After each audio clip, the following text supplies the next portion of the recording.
ये श्री अरविंद साहित्य संचयन पेज 508। नींद और स्वप्न के संबंध में हम बात कर रहे हैं। ये पैराग्राफ हमने कर लिया पहले का। यहां से दोबारा मैं पढ़ देता हूँ।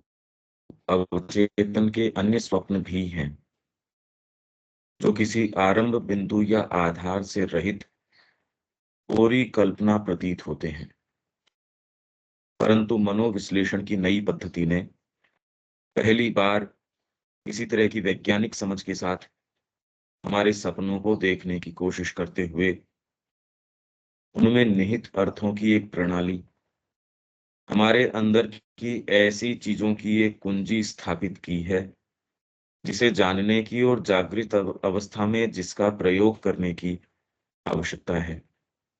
यह अपने आप में हमारे स्वप्न अनुभवों के स्वरूप और मूल्य को बदल देता है। यह विज्ञान इसे यूं देखने लगता है कि इसके पीछे कोई वास्तविक चीज है, और इस रूप में भी कि वह कोई चीज ऐसा तत्व नहीं है जिसका कोई कम व्यावहारिक महत्व है। इसका क्या अर्थ हुआ दीपक?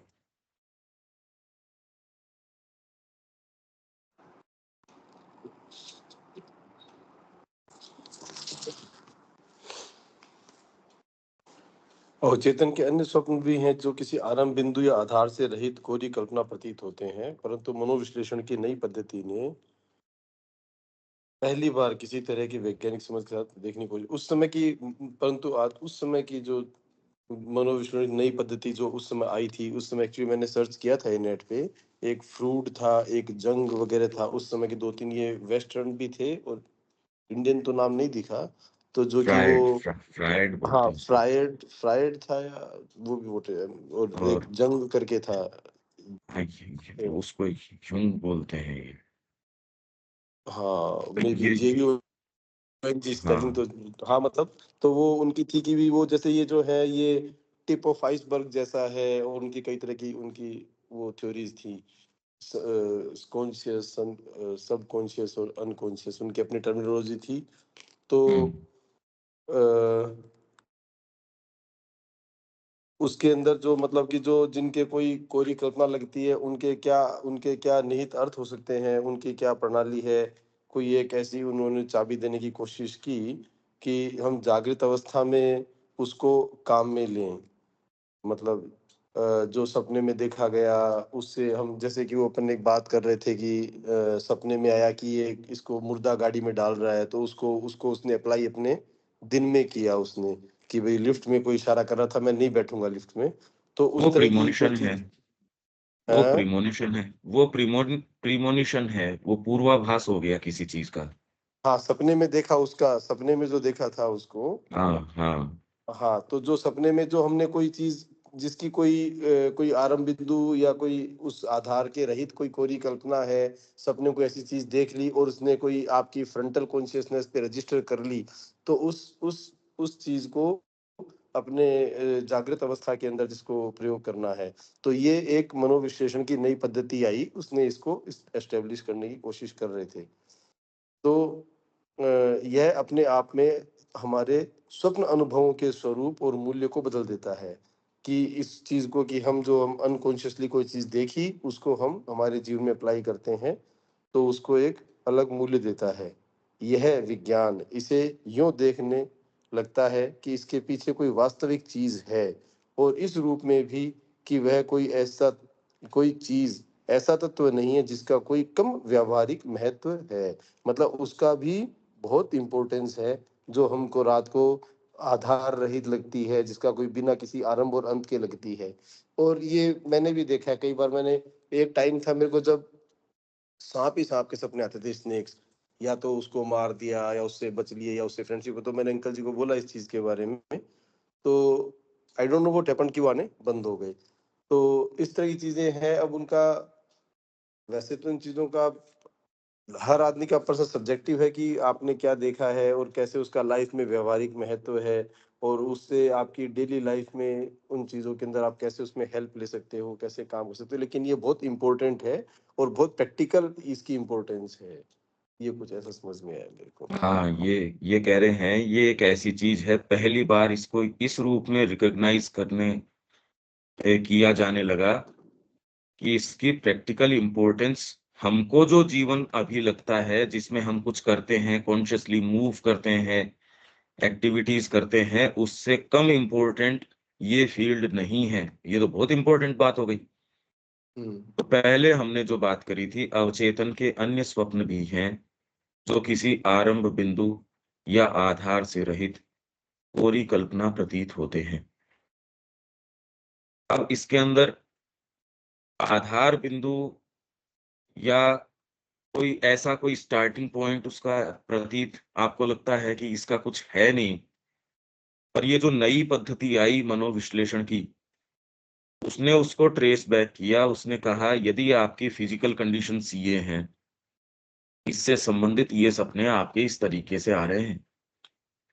आपके सपनों की बहुत डीप स्टडी करके आप सर्टेन इमोशनल किसी फ्रेमवर्क में हो, या आप फिजिकल किसी एक कंडीशन के अंदर हो, या माइंड के अंदर कोई रिप्रेस्ड इस तरीके की चीजें हैं, आपके परिवार की है, या फिर अब बोर्ड के ऊपर कोई फॉर्मूला है वो उसको सोल्व कर रहे हैं। व्यक्ति कितनी बार ये देखता है कि वो पढ़ रहा है, पढ़ रहा है, पढ़ रहा है, वही चीज उसके समझ में नहीं आई, सपने के अंदर उसको कोई सोल्व कर रहा है और उसको सोल्व करके, और अब तुरंत आप ये देख सकते हो कि आपकी माइंड की चेतना अभी उसके ऊपर काम कर रही थी और उसने आपको वो हल करके वो दे दिया। आपका क्रोध है वो किन किन रूपों के अंदर। अब यहाँ तो क्रोध एक एब्स्ट्रैक्ट चीज है, यहाँ जो भाव हैं वो एब्स्ट्रैक्ट हैं, वो वहां रूप ले लेते हैं। अब हमको तो पता नहीं वो रूप अपने आप में वो किस तरीके से दिखता है या करता है, और इसमें इतनी इतनी चीजें घुस के आती हैं। भाई अगर आप ध्यान में जाते हो तब तो देखिए वो बीइंग का नेचर अलग है। सपने के अंदर आपकी फिजिकल कॉन्शियसनेस है, वो उसको कुछ सप्लाई कर देगी। आपकी इमेजिनेशन है, मतलब जो डिजायर है उस वो जो रूप लेगा, वो रूप गढ़ा जाएगा इन कई चीजों से। ध्यान में जब आप जाते हैं तो टेक्सचर अलग हो जाएगा उस बीइंग का। तो इसलिए जो बिल्कुल बेसिर पैर की, क्योंकि कई चीजें मिल गई इसके अंदर, इसमें वो बीइंग जो है, जो आपको क्रोध का है या आपके रिप्रेस पता नहीं कितनी कितनी चीज, कोई नाम थोड़ी है इसका। आपके भय हैं, कई तरीके के हैं, किसी के फोबियाज हैं, पता नहीं किस किस तरीके के। और ये आपके डायरेक्टली रिलेटेड होते हैं, जो एलिमेंट्स हैं उनसे भी रिलेटेड हो सकते हैं। किसी के किसी तरीके की एलर्जी है, किसी के पता नहीं क्या क्या है। अरे हर व्यक्ति के हर स्तर के ऊपर, भौतिक स्तर के ऊपर, इनफैक्ट प्योरली भौतिक तो कुछ है ही नहीं अपने आप में, क्योंकि ये हम उसको रिड्यूस टू करते हैं। बाकी तो भौतिक क्या होता है, भौतिक के ऊपर तो चीज ही वही आती है जिसका सोर्स कहीं ना कहीं इमोशन में होगा, उसका कहीं ना कहीं माइंड में होगा, उसका किसी डीपर लेयर में होगा। तो आपके साथ क्यों घटित हो रही हैं ये, किसी दूसरे के साथ घटित होती हैं, पर उसकी डिटेल्स हूबहू इस तरीके की नहीं होती। कुछ ना कुछ वेरिएशन व्यक्ति की पर्सनैलिटी का, सपने में, मनोविज्ञान में, हर चीज में उसकी शेड अंतर होगी। जैसे ये बताया सांप। अब सांप के सपने किसी दो व्यक्ति को आ सकते हैं। जनरल तरीके से आप कहोगे भाई ये बात है। श्री अरबिंदो ने जैसे सपनों के विषय में माँ ने भी बताया है। अब ये हमेशा ही भी आपके लोअर नेचर है उसके भी हो सकते हैं, आपके ये जो है स्टोर्ड एनर्जी है उसके भी हो सकते हैं। मतलब इसको आप नेगेटिव रूप में ले, ये भी हो सकता है।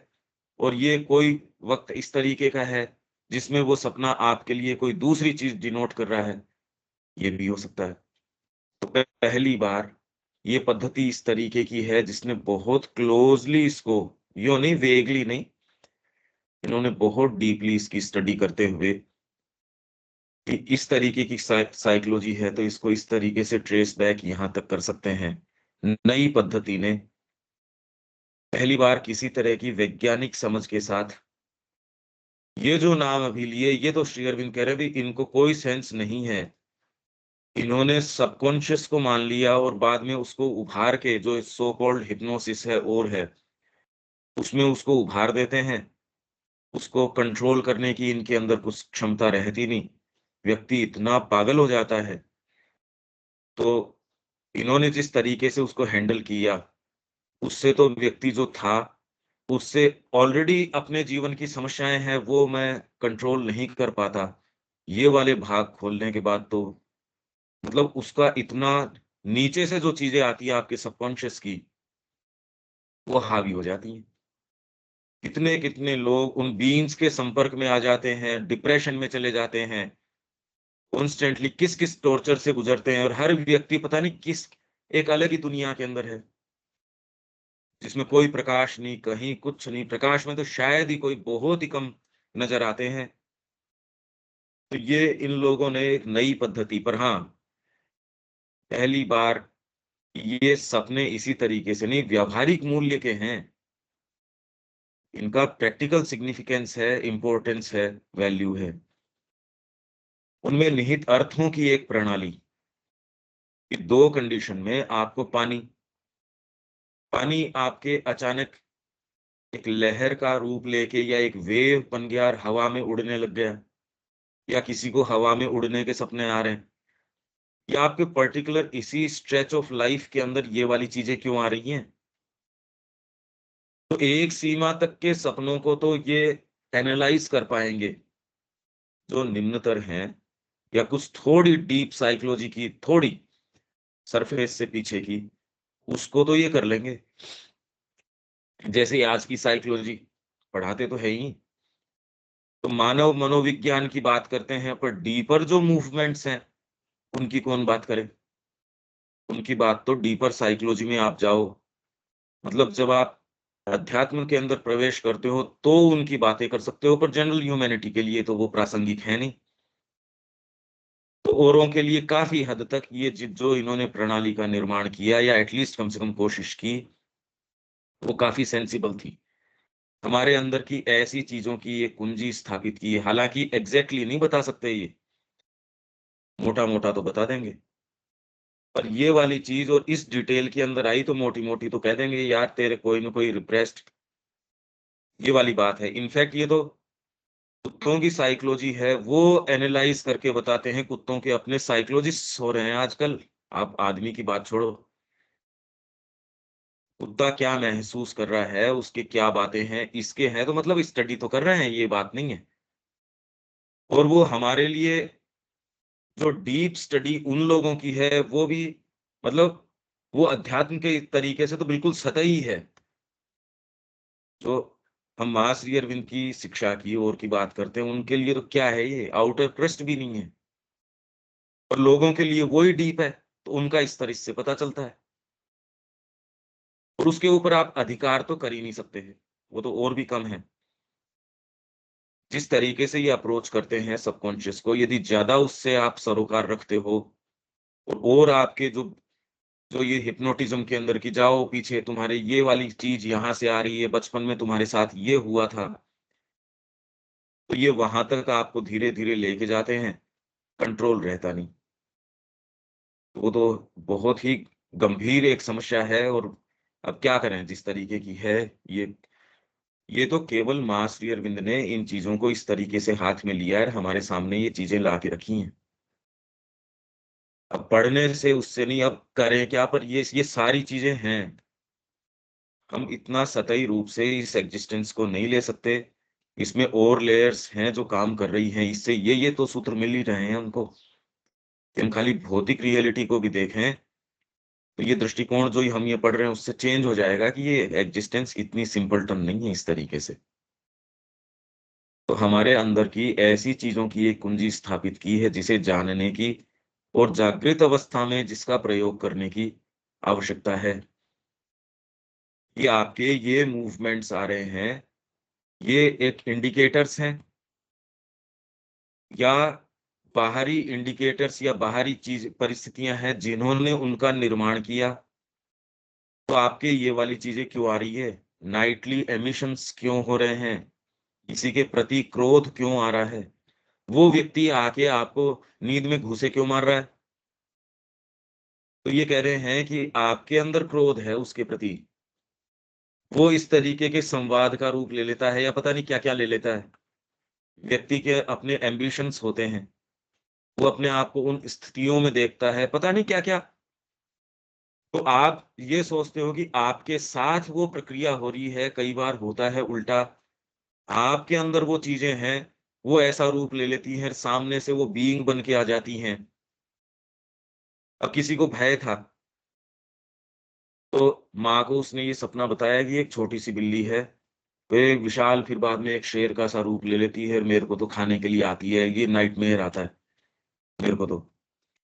माँ ने कहा कि इस बार ऐसा करना, थोड़ा प्रयास करना, उसकी आँखों में आँखें डाल के भय को प्रवेश मत करने देना और अगर हो सके तो इस तरीके से सो, ये सारी बातें माने। उसके लिए डेफ़िनेटली ये बहुत मुश्किल रहा होगा, इतना सहज होता तो ये कोई चैलेंज होता ही नहीं। तो उसने जो माँ ने उसको टिप दी इस चीज़ के लिए, वो उसने वहाँ अपनाई और फिर बाद में वो कहता है धीरे-धीरे जो विशाल ऐसा भयंकर रूप उसने धारण कर रखा था,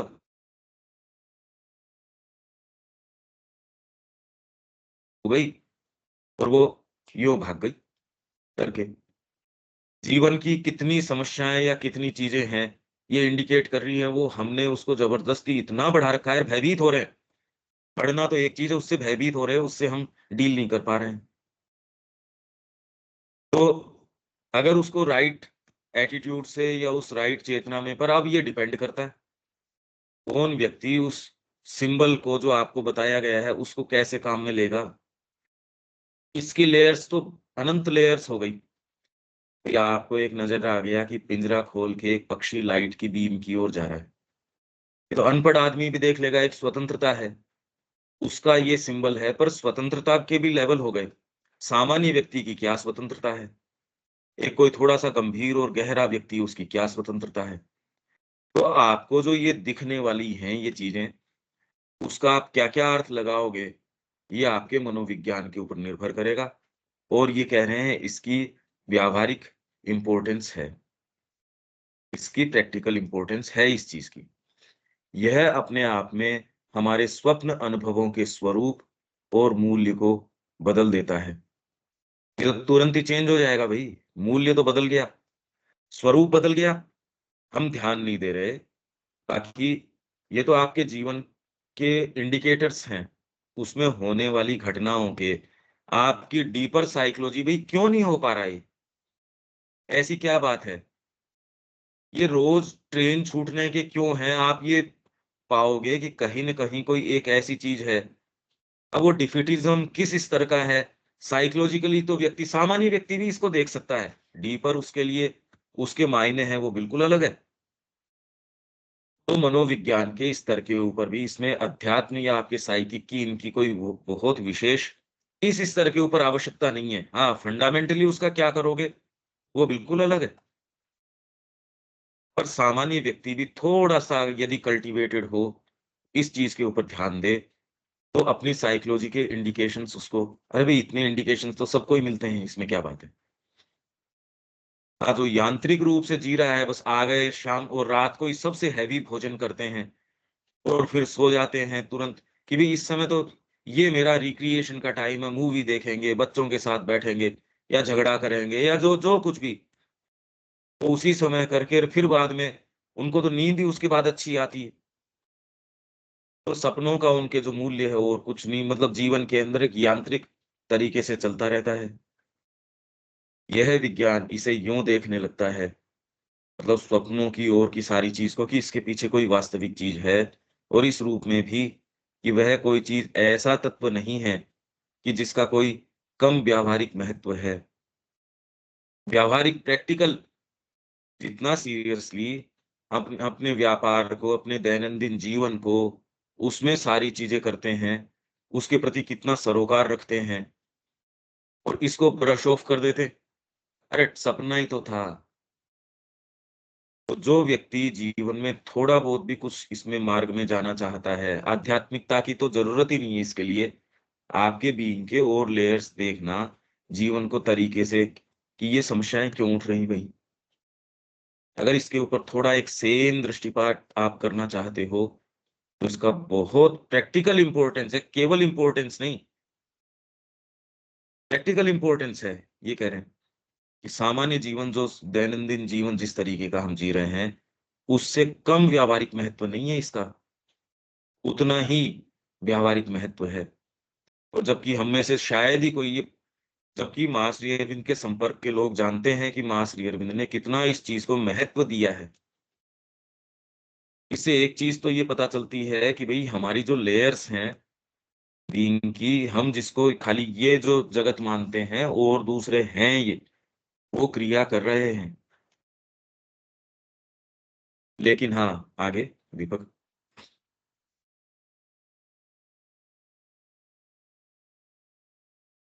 लेकिन अवचेतन हमारा एकमात्र स्वप्न निर्माता नहीं है। हमारे हाँ, अंदर का एक अवचेतन, हाँ, हमारा इसमें एकमात्र इसमें गेम एक चेंजर। एक एक चीज तो ये है कि लगभग मनुष्य जाति इसके अंदर आ जाती है। इसलिए जो विश्लेषण है ना, जो जनरल विश्लेषण है सपनों के बारे में, जो भी इन्होंने अपने शास्त्र गढ़े होंगे या जो भी मनोविज्ञान की नई पद्धति ने वैज्ञानिक स्वरूप अपनाया होगा, तो लगभग लोगों के लिए या मेजोरिटी के लिए तो वो लागू हो जाएगी, क्योंकि अवचेतन है वो बिल्ड कर रहा है। तो एक स्तर के लिए वो आपको पद्धति बता देंगे, लगभग जो है मेजोरिटी ऑफ ह्यूमैनिटी उसके अंदर ही आ जाएगी। पर ये एकमात्र स्वप्न निर्माता नहीं है। ठीक है, आगे।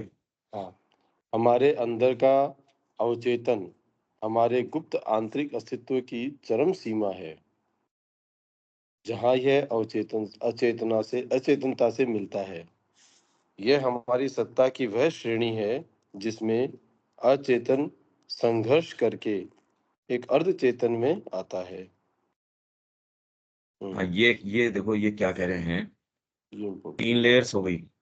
जिसके अंदर सबकॉन्शियस, ये तो कॉन्शियस से नीचे का है सब, हम्म, और इनकॉन्शियंस ये अचेतन, और नेसेंस वो निश्चेतन। तो इस तरीके से हमने इनको ट्रांसलेट किया है। तो ये अवचेतन है हमारे गुप्त आंतरिक अस्तित्व की चरम सीमा है। हमारा जो अस्तित्व है, एग्जिस्टेंस है गुप्त आंतरिक, उसकी चरम सीमा है। मतलब उसके बाद, उस बॉर्डर के बाद इनकॉन्शियंस आ जाता है। ये कह रहे हैं जहां यह अचेतनता से मिलता है, यह हमारी सत्ता की वह श्रेणी है। कौन? अचेतन, हम्म, इनकॉन्शियंस। हम्म, ये वो श्रेणी है जिसमें अचेतन संघर्ष करके एक अर्ध चेतन में आता है। बड़ी मुश्किल से अर्ध चेतन, वो सबकॉन्शियस एक रूप लेता है। अर्ध चेतन, सतही भौतिक चेतना भी जब वह जागृत स्तर से पीछे लुढ़कती है और अचेतना की ओर पीछे लौटती है, तो इस मध्यवर्ती अवचेतन में आश्रय लेती है। इसमें जो मैंने कहा कि कई बार आपको झटका सा आता है, फिर आप बैठे बैठे आपको ये झटका आया कि मैं गिरा, क्योंकि आपने अपने आप को कॉन्शियसली होल्ड कर रखा है सपोज शरीर को, और वो उसको ढीला छोड़ के उसमें प्रवेश करने में, यदि प्रवेश कर जाए तो ठीक है। प्रवेश करने के समय यदि किसी साउंड से या किसी विचार से, किसी बात से फिर से आप उस कॉन्शियस उस स्थिति के अंदर आते हो, भाई आप जाग जाते हो, अच्छा मैं यहाँ हूँ, उसमें एक झटका सा आता है और वो झटके से आप उठते हो। आपको ऐसा लगता है मैं गिरा कहीं, बहुत जोर से गिरा। तो ये कई बार हो सकता है जब वह जागृत स्तर से पीछे लुढ़कती है और अचेतना की ओर पीछे लौटती है, तो इस मध्यवर्ती अवचेतन में आश्रय लेती है। या हम्म। फिर हाँ, या फिर एक दूसरे दृष्टिकोण से हमारे इस निम्नस्थ हिस्से का वर्णन अचेतन के प्रवेश कक्ष के रूप में किया जा सकता है, जिसके माध्यम से उसकी रूपाकृतियां हमारे जागृत या हमारी अंतस्थलीय सत्ता में उठती है। हाँ, एक कमरा हो गया, जैसे अंदर जाते टाइम पे पहला जो बीच का जो एक फोयर हो गया, उसमें जाके जब हम निम्नस्थ सो हिस्से जाते हैं। का वर्णन, इस निम्नस्थ हाँ, हिस्से का वर्णन अचेतन के प्रवेश कक्ष, ये जो है यहाँ आपके जो अचेतन है वो प्रवेश करके उसकी, तो आप वो पकड़ सकते हो। सब ये वाले जो जो आपके साइकोलॉजिस्ट हैं, अब इसका इनको सेंस नहीं, वो तो सबकॉन्शियस के थोड़े बहुत ये जो जितने करेंगे उतने करेंगे। उसके नीचे की जो लेयर सारी हैं, उनका तो उनको को पता नहीं। और इसको भी वो जैसे डिफाइन करेंगे वो बहुत ही छोटे रूप में। अरे भी जैसे पश्चिम की आर्ट भी है, उनका म्यूजिक है, उनकी पेंटिंग है, यूँ तो अपने आप में उनके देखो आप कितनी अभिभूतकारी है, कितनी ज़बरदस्त लगती है। सामान्य मानव के लिए तो वही अगम है। और जब इंडियन आर्ट की श्री अरबिंदो बात करते हैं, दोनों को कंपेयर करते हैं, वो तो कह रहे हैं भई ये इसकी तुलना ही नहीं है। इनकी हाईएस्ट भी जो है, इंडिया की लोवेस्ट के बराबर भी नहीं है एज़ सच। और लोवेस्ट भी जो है क्योंकि इनका उद्देश्य भारतीयों का अलग है, उसका स्वरूप भी जहाँ दोनों कॉमन हैं, यूरोपियन आर्ट और इंडियन आर्ट, वहाँ अपने उद्देश्य के कारण अपने लोवेस्ट जो टर्म है, उसमें भी इंडियन आर्ट का टेक्सचर, उसका स्वरूप, आपकी कवित्व शक्ति कमज़ोर हो सकती है, पर विषय वस्तु तो भगवान की भक्ति का निरूपण कर रहे हो आप। दूसरे की कवित्व शक्ति ज़बरदस्त है पश्चिम वाले की, पर अब क्योंकि भारतीय की विषय वस्तु वो दूसरी है ना, तो इसलिए लोवेस्ट हिस्से के अंदर भी यदि बात करो, तो भी फंडामेंटल अंतर है। उसी तरीके से जो पश्चिम ने जिस तरीके से इसका विवेचन किया, आपके सबकॉन्शियस का, अब वो एक स्तर के ऊपर तो वैसे ही, क्योंकि मैंने कंपैरिजन कर दिया जैसे आर्ट के विषय में हमने बात करी थी। उनकी जो टॉपमोस्ट आर्ट है वही हमको कितनी अभिभूतकारी लगती है, अरे कितनी ज़बरदस्त है भई। और भारत की दृष्टि से देखोगे, कुछ है ही नहीं। वो तो उन डिटेल्स को सोच समझ के सप्रेस करते हैं जिनको वो उभार के लेके आते हैं। तो ये अप्रोच तो बिल्कुल विपरीत हो गया एक तरीके से, क्योंकि इनका उद्देश्य अलग है। तो आत्मा की दृष्टि से जब आप लेओगे इस फिनोमिना को, आपके स्लीप और ड्रीम को, तो अप्रोच चेंज हो जाएगा। कुछ डिटेल्स उनकी हेल्पफुल हो सकती है जो उन्होंने देखी थी, पर वो भी एक एकेडमिक्स के हिसाब से तो थोड़ी वैल्यू रख सकती हैं, पर एक्चुअली बहुत ज़्यादा आपको इसमें हेल्पफुल है नहीं। तो ये एक ऐसा क्षेत्र है, तो यूँ तो अनएक्सप्लोर्ड है, यूँ तो क्योंकि व्यक्ति-व्यक्ति के सपने भी बिल्कुल अलग हैं। तो एक्चुअल गाइडेंस किसी की हो, और जितना प्रवेश माँ श्री अरविंद ने इस बारे में किया है, और ये तो और कहीं देखने नहीं आता। उन्होंने तो जनरलाइज़ आपके सबकॉन्शियस को तो कर दिया, और वो जनरल है नहीं, एक व्यक्ति का भी नहीं है वो। एक व्यक्ति के भी अलग-अलग समय, अलग-अलग तरीके के सपनों का अलग-अलग अर्थ है, उसके जीवन के काल के, क्योंकि आपका साइकोलॉजिकल फ्रेमवर्क चेंज हो रहा है। वो ही सपने जो पहले आ रहे थे, आज उसका टेक्सचर हूबहू वो नहीं है, उसमें कुछ अंतर है। तो उसका जो आप ट्रांसलेशन या उसका जो अर्थ लगाएँगे, वो सेम वो नहीं लगाया जा सकता। तो इसमें तो आपको एक सही गाइड हो, तो भले ही इसका अर्थ लगाया जा सकता है, या फिर आपका समर्पण माँ के प्रति हो, तो उसका जो उचित अर्थ है या जिस जिस तरीके का है, वो अपने आप कर लेती हैं। या फिर दूसरे दृष्टिकोण से निम्नस्थ हिस्से का वर्णन अचेतन के प्रवेश कक्ष के रूप में, तो ये अभी बताया था, तो अचेतन इसमें प्रवेश करता है, जिसके माध्यम से उसकी रूपाकृतियाँ, उसके फ़ॉर्म्स जो है ना, हमारी जागृत या हमारी अंतस्त तलीय सत्ता में उठती हैं। तो कितना भी आप रीडिंग कर लो, कितना भी कुछ भी कर लो, यदि इस भाग के अंदर से आपके कोई प्रवेश करने की आपने अनुमति दे रखी है, इसीलिए श्री अरविंद कह रहे हैं अगर इन लेयर्स पे काम नहीं किया गया, तो अधिमानस ने भी आके यहाँ विजय नहीं प्राप्त करी। उसका सिंबल वो बता रहे हैं, भगवान कृष्ण के पाँव में तीर लगा। तो कितने ऐसे जो इंस्टेंसेस है, माँ ने कहा भी ये सिद्धि है या ये देवता है, श्री अरविंद ने बार-बार ये कि भई इससे हमारा काम नहीं होगा। पूर्ण रूपांतर के बिना काम नहीं हो सकता। तो पहले तो एक ये बात हमको समझ में आनी चाहिए। मतलब हमारे लिए एक प्लेन ये सत्य हो जाना चाहिए भी श्री अरविंद की ये पद्धति है। ये इसलिए ये ज़रूरी है, और आपको ये क्षेत्र क्योंकि यहाँ से ये चीज़ें प्रवेश कर रही हैं। अगर ये चीज़ें प्रवेश करती रहेंगी, ये द्वार अनहिंडर्ड क्या, अब तो सारा शिक्षा का और का आपकी सारी पद्धतियां हैं, वो तो इसको और उभार रही हैं। वो तो इसी हिस्से को फिर इसके अंदर आपकी मेडिकल के अंदर आपको जो ये नींद की गोलियां हैं, पता नहीं क्या क्या है, वो आपकी साइकोलॉजी के साथ जो करती है सो करती है। फिर आप जो ये ड्रग्स लेते हैं, वो माँ ने कहा कि ओ हो, उनकी जो पिक्चर्स आई मेरे पास, सबसे पहले जो पिक्चर्स माँ ने कहा कि ये डिफेंसलेसली वाइटल जगतों में फेंक दिए गए हैं ये लोग, उनके चेहरे से पता चला डिफेंसलेसली। तो जो नाइटमेयर्स हम देखते हैं, वो नाइटमेयर उनके साथ परपिचुअल हो जाते हैं। इस पीड़ा में वो पीड़ा रोकने की बात है, उसको वो उभार देते हैं। तो यदि यही चीज चलती रहे तो यहाँ शुभ स्थापित नहीं हो सकता।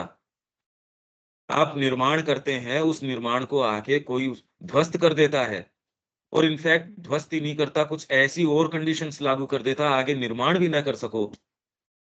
अब बताइए, ये कंडीशन हो तो आप इवन एक छोटा मकान या कोई छोटी संरचना खड़ी करने के लिए आपको कितनी मेहनत लगेगी।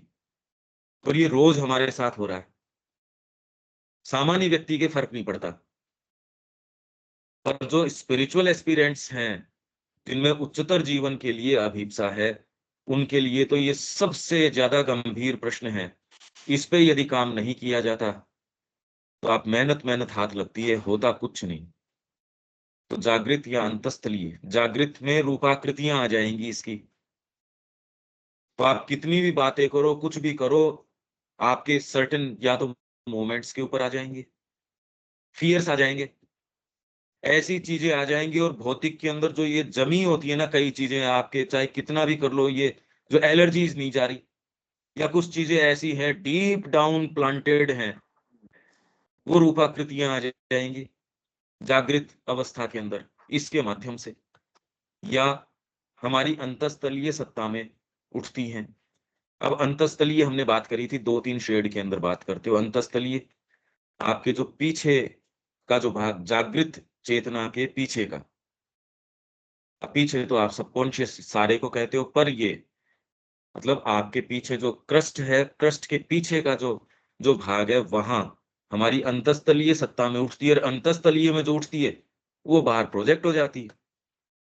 ये एक तरीके का ऐसा निर्माण क्षेत्र है, यहाँ जो पिक्चर बनती है, बाहरी क्रस्ट तो केवल उसका प्रोजेक्शन है एक तरीके से। आपको वैसा ही जगत दिखता है, आप देखते हो जगत ऑब्जेक्टिवली उस तरीके का है। पता ये चल नहीं रहा कि निर्माण तो इन्होंने कर दिया। ये जो प्रवेश कक्ष के अंदर से जो चीजें आई, उन्होंने ये कर दिया। तो ये हिस्से तो निम्नस्त हैं, इनमें से तो शुभ चीज आ ही नहीं सकती, और उस व्यक्ति को ज्यादा पीड़ा देंगी जिसमें हायर एस्पिरेशंस हैं। तो वो कहता मेरे साथ ही ऐसा क्यों हो रहा है।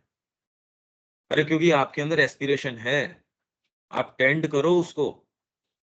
ये और दूसरी जो हम दलीलें देते हैं नहीं करने की या नहीं कर पाने की, वो ये इन्हीं लोगों ने आपके दिमाग में इतना भर रखा है। ये इसको मुश्किल बताते हैं, ये बताते हैं ये मुश्किल है या नहीं है, करने का यही काम है। ये प्लेन तरीके से हमको पता चल जाना चाहिए कि भैया ये करने का काम है।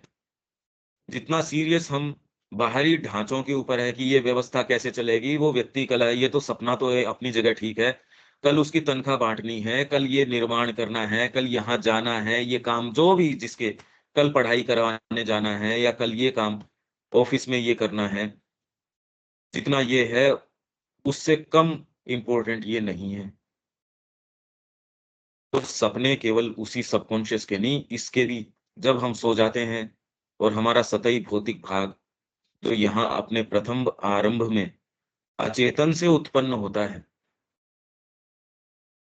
हमारा सतही भाग जो यहाँ अपने प्रथम आरंभ में, हमारा जो भौतिक भाग है, वो बिल्कुल बना इस चीज का है, हमारा नहीं। मतलब ये तो पशु जगत से ही आ रहा है, इस तरीके से उससे मनुष्य के अंदर आ गया।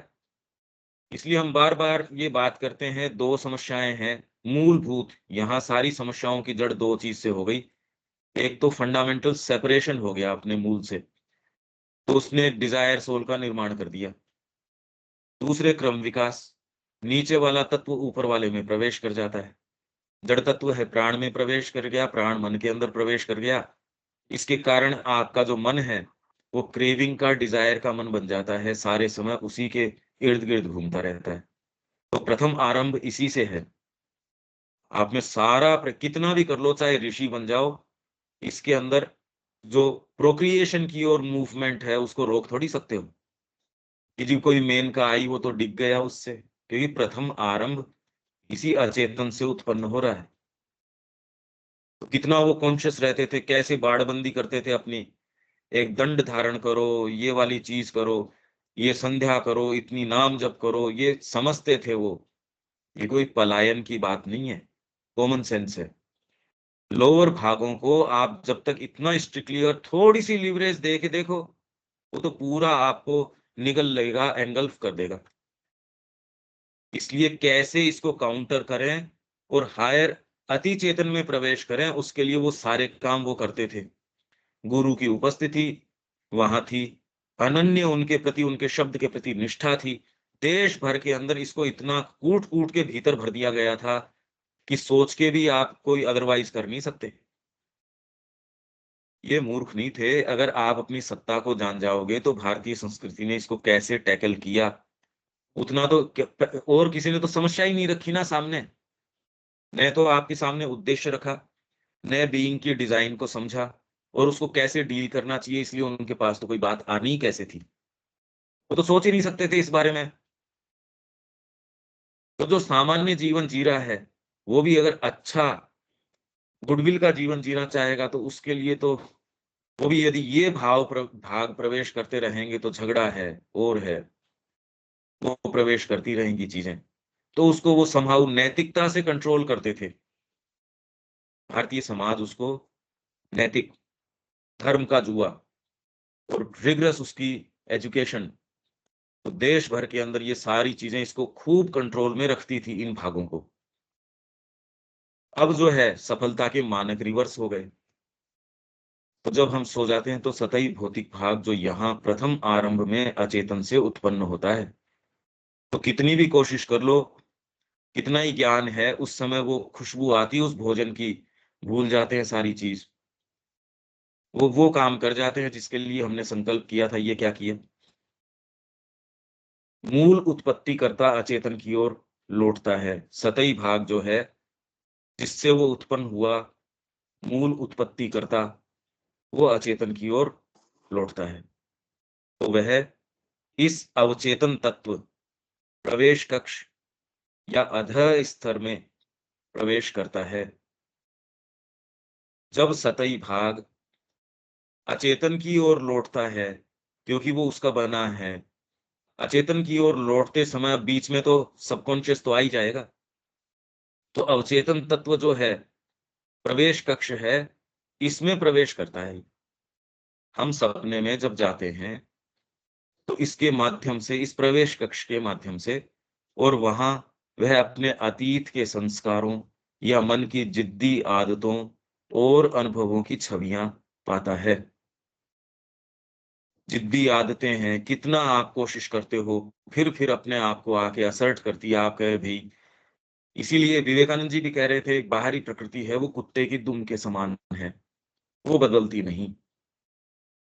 माने का नहीं, ऐसी बात नहीं है, मुश्किल है, पर बदला जा सकता है।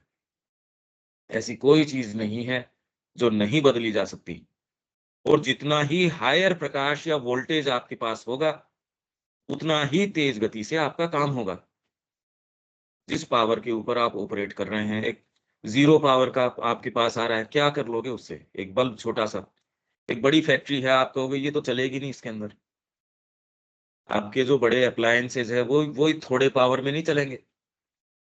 आपकी बड़ी मोटरें वगैरह हैं, वही कोई डोमेस्टिक आपका है, उसके अंदर कोई नहीं काम कर, 220 में नहीं चलने वाली। तो वैसे ही ये, इसके लिए तो बहुत पावर की जरूरत है ये करने के लिए। इसीलिए स्पिरिचुअल एस्पिरेंट्स जब इकट्ठे होते हैं, इकट्ठे होने का क्यों ये हुआ, जिससे कि एक सारों को एक दूसरे का इसमें जो हेल्प प्राप्त हो जाए। सबकी एस्पिरेशंस जो हैं वो एक दूसरे को, तो ये कॉन्सेप्ट जो ग्रुप के अंदर एक स्पिरिचुअल एस्पिरेंट्स का आश्रम है, सारे एक साथ रह रहे हैं, क्यों आया, या एक वातावरण इस तरीके का है, क्यों है इम्पोर्टेंट। इसीलिए बीच बीच में वहां जाना, हम ये जो अध्ययन कर रहे हैं, ये अपने आप को तैयार करना, फिर जो भौतिक आदतें इसको भारी बनाती हैं, आपको अवचेतन में फेंक देती हैं, उनके ऊपर नियंत्रण करना। उठने, बैठने, सोने, खाने, सोचने, विचारने, ये सारी आदतों को इसके दृष्टिकोण से, इसकी लाइट से अनुशासित कर देना। तब जाके तो धीरे-धीरे और ये लेयर्स में कि ये जिद्दी आदतें बैठी हुई हैं। आपके छोटे-छोटे जो रोग हैं, वो आप ये देख सकते हैं, या ये वहाँ जमे हुए हैं। सच्चे गुरु के सानिध्य में व्यक्ति होता है, कितना रिलीफ उसको मिलता है, क्योंकि ये वाली चीज़ें वहाँ इतना सिर नहीं उठा पाती। उस वातावरण में सहज रूप से आप कह रहे हो कि गुरु के सानिध्य के अंदर एक मेमना और एक शेर, ये आराम से अपना वैर भाव छोड़ के भाई प्रकृति के अंदर रिफ्लेक्ट कौन सी चीज कर रही है, हिंसक प्रवृत्ति कैसे छोड़ दी उस वातावरण के अंदर। तो ये अतीत के संस्कारों या मन की जिद्दी आदतों और अनुभवों की छवियां पाता है, और ये रिफ्लेक्ट कर जाती हैं आपके कई तरीके के एलिमेंट्स। आखिर भी चाह क्यों नहीं रही ये बात। लंबे समय से आपके हीलिंग जो है, वास्तव में जो करना जानता है, या माँ की लाइट, उनकी फोर्स, उनकी कॉन्शियसनेस, या तो आप में हो, आप बुलाओ, या कोई व्यक्ति जिसमें विशेष क्षमता है इस चीज के लिए, वो करके नहीं। हीलिंग कैसे काम करती है, प्योर फिजिकली चीजें होती तो वो करता क्या है भाई, वो कर क्या रहा है, और वो इतनी इफेक्टिव क्यों है। आपकी जो इस तरीके की जिद्दी चीजें, अब मान लो आपके चोट लग गई, वो तो आपकी पट्टी करने से ही ठीक हो जाएगी, उसमें हीलिंग की क्या ऐसी। पर उसमें जो कई ऐसे असाध्य चीजें हैं, और कई साइकोलॉजी से संबंधित इतनी डीप चीजें हैं, जो भौतिक आपकी कोई चोट है वो इतनी तकलीफ नहीं दे सकती थी, जितनी कि वो कितनी गहरी पीड़ाएं देती है, आप किसी को कह भी नहीं सकते, कम्युनिकेट भी नहीं कर पाते। वो व्यक्ति आपसे काउंसलिंग करता है, आपको यदि सच्चा व्यक्ति है, और ये यदि बहुत रेयर है, मिलते नहीं कि वो सही हो। इसलिए सच्चे गुरु के पास ऐसा व्यक्ति जो स्पिरिचुअली बिल्कुल सिंसियर व्यक्ति है, तो ऐसे के संपर्क मात्र से इतना आपको रिलीफ मिल सकता है। वो कोई हीलर नहीं है अपने आप में, और माँ के संपर्क मात्र से वो इतना जबरदस्त बेनिफैक्टर है पूरी ह्यूमैनिटी का, जहां जाता है वहां माँ की चेतना स्थापित कर देता है। तो जो विशृंखल की जो शक्तियां हैं वो काम ही नहीं करेंगी, तो आप कहेंगे ये व्यक्ति आता है, अपने आप ही सारी चीजें बिल्कुल सुचारू हो जाती है, मन भी अच्छा रहता है, काम भी ठीक होता है, उठ भी समय से जाते हैं, सारी चीजें बैठ जाती है। वो जब अध्ययन सत्र हुआ हमारा, उसमें तो सारी चीजें ठीक थी। मैं ये सारी चर्चा की ये सारे कारण हैं, हम अपने आप को जितना सतही मान रहे हैं वो नहीं है उस तरीके से। और जो हमारी गंभीर जो समस्याएं हैं, उनका निराकरण जब तक इन भागों को टैकल नहीं किया जाए, और इनको टैकल करने का सही तरीका है माँ की शक्ति का आवाहन। वो इनको कर सकती है, अपने आप के स्तर के ऊपर तो कोई व्यक्ति कर नहीं सकता इनको, क्योंकि सभी ने हमारे अवचेतन भाग पर अपनी छाप छोड़ी होती है। जो अचेतन से चीजें आती हैं, उन्होंने यहाँ अपनी इम्प्रेशंस बनाए हुए हैं, और वहां उनमें पुनरावृत्ति की शक्ति होती है, रिपीट करने की है। आपने तो एक बार निकाल दी, वो फिर आ जाएगी। पर अभी व्यक्ति को ये समझ में आ जाना चाहिए कि जितनी शक्ति उनकी पुनरावर्तन की है, उतनी शक्ति आप में ये होनी चाहिए कि ये 1000 बार आती है, तो मैं 1001वीं बार इसको सही करने का मैं साहस करूँगा। ये मनोभाव जो व्यक्ति रखता है, वो निश्चित इनको जीत पाएगा। असली अपने आप में इनकी शक्ति इस चीज़ में है कि आपको डिप्रेशन में लाके, या ये कोई होगा नहीं, ये इतनी बार कर लिया, ये एक्चुअल पतन है। बाकी गिर गए फिर चल पड़ते हो, तो वास्तव में आपकी पराजय नहीं हुई। पराजय तो ये स्वीकार करना है कि अब आगे और एफर्ट नहीं करेंगे। ये यही कोशिश करती हैं। आपको ऐसा दिखाती हैं कि इतनी मेहनत कर ली, क्योंकि पुनरावर्तन की चीज़ें हैं ये।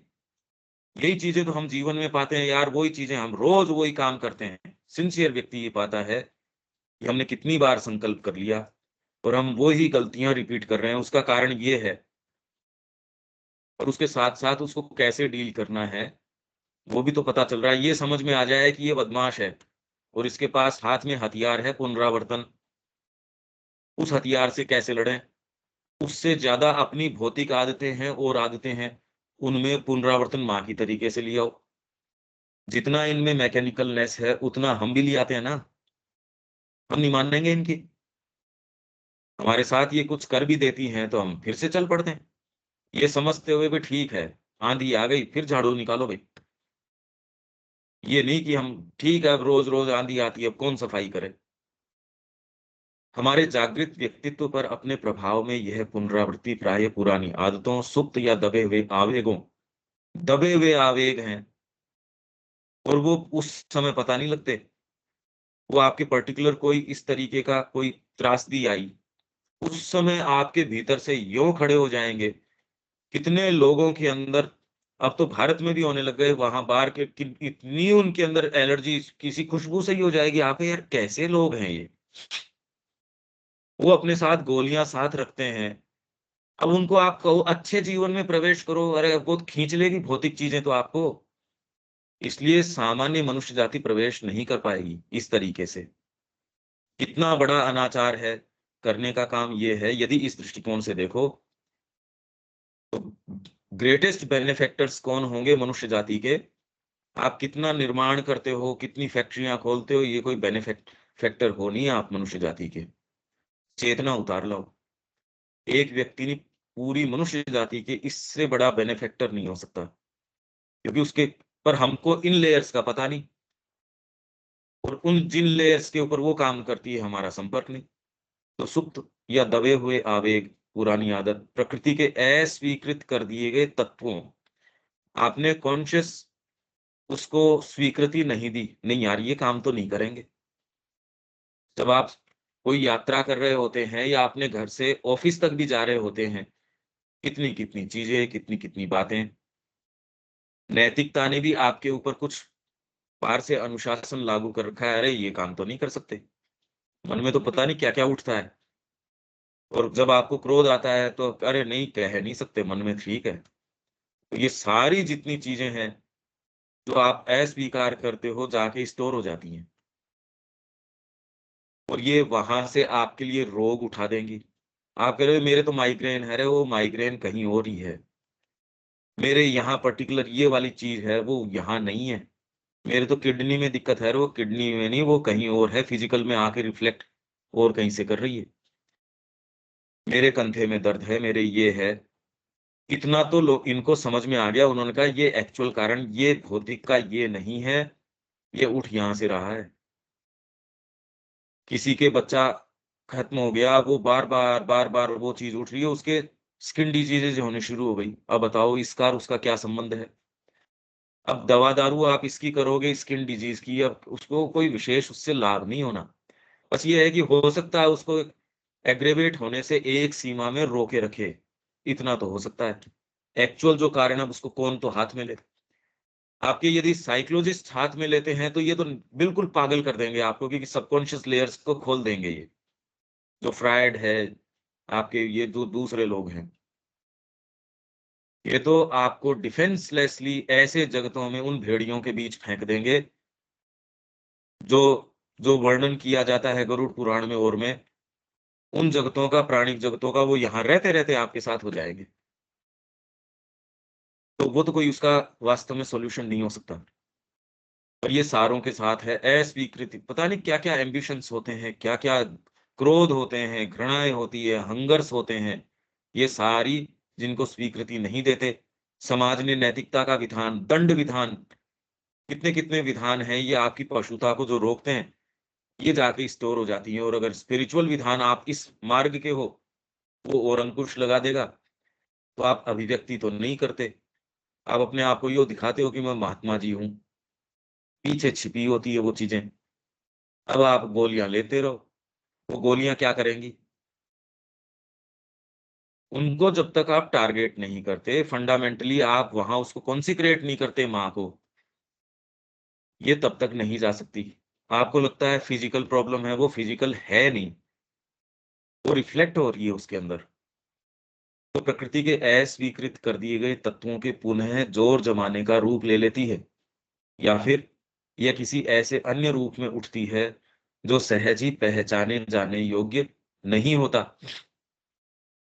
ऐसी चीजों के रूप में अब रिफ्लेक्ट, आपके जैसे मन में तो एक चीज है, गोल गोल गोल गोल घुमा के ऐसी बातें कर रहे हो, दूसरा कहे इसने तो ये बात ही नहीं करी थी, आप क्या कह रहे हो, और जो समझता है वो कह रहा है मैं जानता हूं ये क्या कह रहे हैं। ये बिल्कुल नहीं कह रहा कि भाई साहब आप यहाँ एक अच्छी स्कूल का निर्माण करो, ये करो, बातें तो ये अच्छी अच्छी कर रहा है, इसका ध्यान तो किसी और ही चीज के ऊपर है। आपके दादाजी तो बहुत ही अच्छे थे, उन्होंने पूरे नगर के अंदर कितनी प्याऊ बनाई, कितनी ये बनाई। आप तो उस परिवार से आते हो, आपके बच्चे को सेंस नहीं है, वो कहते देखो पापा आपकी कितनी बड़ाई करके गया है, वो कहते बेटा तेरे को पता नहीं, ये पैसे मांग रहा था, या ये कोई दूसरी बातें कह रहा था। आपको कोई अवमानित कर रहा है तो भी ऐसे शब्दों में भी कर सकता है। देखिए कैसे आप परिवार से बिलोंग करते हैं, अब देखो आज हम कहाँ आ गए, ये क्या बातें हैं। व्यक्ति तो ये सोचता है पता नहीं दूसरा, तो इसी रूप में आप तो सोच रहे हो उठ रही है कोई और, होती है कुछ और। आपको नई नई उठ उठ के आएंगी नई नई बातें, आप तो कहते ये कारण है, रे वो कारण नहीं है। अब ये तो बता कौन सकता है, क्योंकि ऊपर वाले पैराग्राफ में तो उन लोगों ने बता दिया।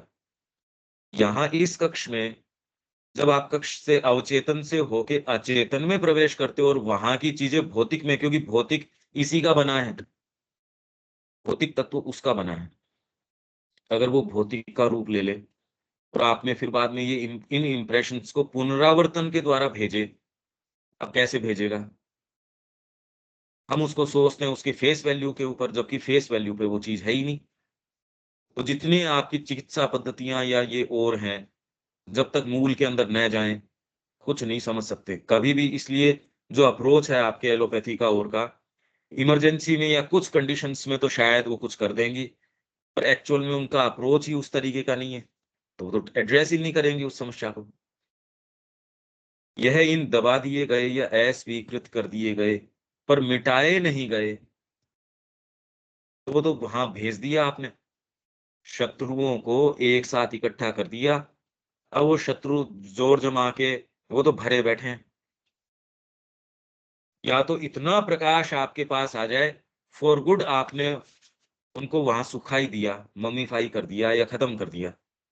माँ का प्रकाश, उनकी भक्ति इस तरीके की है, कॉन्सिक्रेशन है, वही जड़ काट सकता है इनकी, सच्चा कॉन्सिक्रेशन।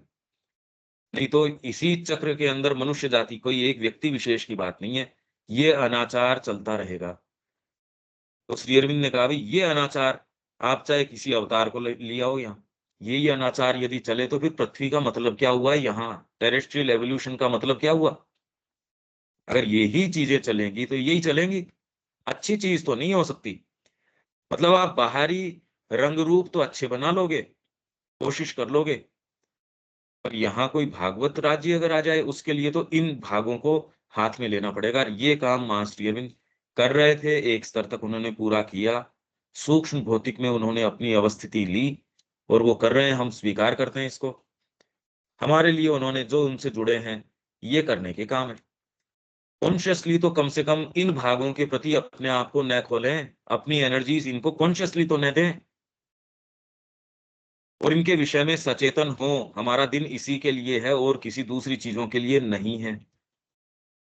हम यदि अपनी एनर्जीज इसके लिए देते हैं तो आपका जो रिजल्ट का दिन है, आपकी जो एनर्जी सारी गंवाने के बाद यदि ये पूछा जाए आपसे और मेरे से, आपके पास समय था क्यों नहीं तैयारी करी, मेरे जीरो आए क्यों, तेरे को पूरा समय दिया था ना, पुस्तक दी थी पढ़ने के लिए, कमरा दिया था, सारी सुविधाएं आपको दी गई थी, लाइट दी गई थी, आपको एक हेल्प करने के लिए व्यक्ति दिया गया था, क्यों नहीं उसका उपयोग किया। अब बैठ के रोते रहो उसके लिए, कौन उत्तरदायी है। तो वैसे ही हमारा जीवन जो जा रहा है, और इन चीजों को यदि हम नहीं कर रहे उसके लिए कौन उत्तरदायी है, जो माँ श्री अरविंद के संपर्क में नहीं है। हालांकि सिंसियर व्यक्ति कोई भी होगा उसको उत्तर मिलेगा, पर हमको तो उपलब्ध है भाई, माँ श्री अरविंद ने सारी चीज कह दी। आपके अंदर अभीप्सा को स्थापित कर दिया, आपकी बाहरी चेतना के अंदर ये चीज दर्ज कर दी। अब फिर नहीं करते तो उसके लिए कौन उत्तरदायी है, इस सर्वनाश के लिए? क्या कारण है जी हमारे पास? हम जो सारे बैठे हैं, यदि ये नहीं करते तो फिर तो धरती पे आशा ही कहाँ बचेगी। तो यह दबा दिए गए, अस्वीकृत कर दिए गए, पर मिटाए नहीं गए आवेगों या तत्वों के कुछ विशिष्ट छद्म या सूक्ष्म परिणाम के रूप में उठ सकती है, विशिष्ट छद्म परिणाम के रूप में उठती है। या तो आपके ये जितने कई रोग हैं, या आपकी कितनी कितनी चीजें हैं, उनका कोई नाम थोड़ी है। भय उठता है, क्यों एक एक रेखा को पार नहीं कर पा रहे? ये सारी चीज जानते हुए भी क्यों अपने आप को माँ को दे नहीं पा रहे? और जिन्होंने एक अपना भी लिया आश्रम का लाइफ, वो क्या कर रहे हैं? मेरे ख्याल से उनको उनको ज्यादा ये चाहिए कि आंख में आंख डाल के देखें, और जहां उनके पर्टिकुलर एक ऐसी टची पॉइंट होता है, वो न तो दूसरा उसको टच करना चाहता, वो स्वयं भी उसको नहीं टच करना चाहता। उसके वो टची भाग है। सावित्री कहती है उसकी ब्लीडिंग रूट से वहां से उसको उखाड़ना पड़ेगा। वो काम तो, जो व्यक्ति जिसने उठा ही लिया ये काम अपने हाथ में, आज अगर मैं वो नहीं करता और मैं उसके ऊपर उसको ओवरलुक करके अपनी आंखें चुराता हूँ उसी काम से, तो फिर तो आशा क्या है भाई? यहाँ तो अनाचार ही रहेगा ये करने का। स्वप्न चेतना में सारी विषय वस्तु या प्रपंच ऊपर से देखने में एक कपोल कल्पनात्मक रचना होती है, नीचे दबे हुए संस्कारों या छवियों के आधार पर, या उनके चारों ओर निर्मित आकृतियों और गतियों का एक घालमेल होता है, जिनका अर्थ जागृत बुद्धि की पकड़ से बच निकलता है, क्योंकि उसके पास अवचेतना की प्रतीक प्रणाली की कोई कुंजी नहीं होती। सबकॉन्शियस की जो जो उसकी सिंबोलिज्म की प्रणाली है, सारी चीजें हैं, उस पता ही नहीं ना। तो आप अपने मन के अनुसार, किसी की मृत्यु हुई, उसका उससे बड़ा नजदीकी घनिष्ठता थी। अब क्योंकि आपके ये भाव है, उसके सपने भी आ गए, वो आपको एक अच्छे स्थान पे दिख जाएगा, या हो सकता है रोता दिख जाएगा, या कोई हेल्प के लिए पुकारता, मतलब जो कुछ है सो पता नहीं क्या क्या रूप ले लेगा। एक समय के बाद यह अवचेतन गतिविधि पूरी तरह से अचेतन में डूबती हुई प्रतीत होती है। अवचेतन जो है वो और नीचे, क्योंकि अपने आप में ये कहा पैसेज भी है, ये एक पैसेज है जिसमें, इसलिए चित्त वृत्ति निरोध योग, पतंजलि जो कहते हैं चित्त की वृत्तियों का निरोध जो है वही योग है। अगर रोक लो इसको, नीचे से आपकी जो दुर्गंध उठ रही है, जो नीचे से बार बार आपके लिए ये सारा जो नीचे दबी पड़ी है वो चीजें यदि फेंकते रहेंगे आपके घर के ऊपर, तो बढ़िया चीज तो हो नहीं सकती। शांति से कैसे कैसे बढ़ जाओगे? जो गड्ढे आपने बंद कर रखे थे, जो सेप्टिक टैंक मान लो आपने, उसमें से अगर लीकेज होनी शुरू हो जाएगा, यार ये तो नहीं रहा, इसको सुधारो, इतनी देर हम कहीं और जाके एक बार रहते हैं, यहां तो कैसे रह सकेंगे? तो यदि ये अवचेतन भाग एक पैसेज है जिसमें अचेतन की चीजें आके अपने आप को रजिस्टर करेंगी, जिससे कि हमारा भौतिक तत्व बना है, अब इसमें शुभ की क्या संभावना है? अगर ये फ्रेमवर्क हम समझ जाएं, तब जितना हम मनोयोग लगा रहे हैं बाहरी व्यापार में, उससे ज्यादा मनोयोग तो इसमें लगाने की जरूरत है। ये आपके आके उन्हीं चीजों के अंदर अपने आप को असर्ट करती है, किसमें? भोजन में, प्रोक्रिएशन के अंदर। जो आपके भौतिक से जुड़ी चीजें हैं वहीं आके धराशायी सबसे ज्यादा करती हैं, वहीं अंतरात्मा को लज्जित करती हैं। देखो आप, आपका जहां परिवार संबंधित होगा, चाहे आपने साधना अपना ली हो, उन्हीं की ट्यून पे डांस करते नजर आते हो आप। समय बता देगा आपको कि आप चाहे कितनी अच्छी पोएट्री करते हो, कितनी अच्छा आप कुछ भी करते हो, आंखों में आपके आंसू आ जाते हैं, भगवान की भक्ति है वो बिल्कुल खरी है, सारी बातें हैं। जहां छींक आई परिवार में किसी और, वही कोई बच्चा बच्चा हो गया, किसी भाई के या किसी बहन के, या नजदीक की कोई बुआ की बेटी के, कुछ भी जिनके साथ बचपन में आप खेले थे और थे, गई आपकी साधना। वो आपको इतना ओवर रूल कर जाएगी, ये आप समझ ही नहीं सकते कि वो एक आपका रूप था और एक ये रूप है, ये दोनों में तो कोई संपर्क नहीं है, इसीलिए नहीं है। ये भाग आके इन भागों में दर्ज करते हैं, तो भौतिक से संबंधित जो चीजें हैं, यदि उनको असर्ट करते रहेंगे, कुछ भी स्थायी हो ही नहीं सकता। तो इसलिए सब समझदार हैं करने की क्या चीज है, वो हम जानते हैं। और हम इस अवस्था का वर्णन गहरी स्वप्नहीन नींद के रूप में करते हैं।